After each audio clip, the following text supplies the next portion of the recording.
His uncle is bald. He as a nephew also bald, and he is at level 7.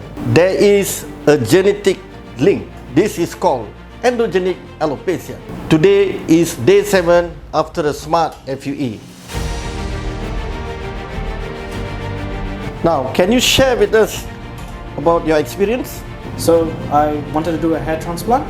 I saw my uncle have very good results, so I decided to go with Professor Dr. Jas. The procedure itself was very comfortable. I could watch TV. It was a comfortable chair, and it all went through very smoothly. Today is day 7. I have no pain. I feel very comfortable.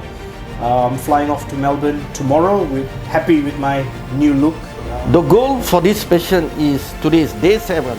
He wanted to fill up more at the crown, and we can see today day 7 all the graft is at the right position, and we already fill up the area that was empty in the crown. In the mid scalp, he just wanted to increase some density. Coming to the front, he just want to tackle the frontal temporal angle on the left side, on the right side, and just lowering a bit at the anterior point to lower the hairline.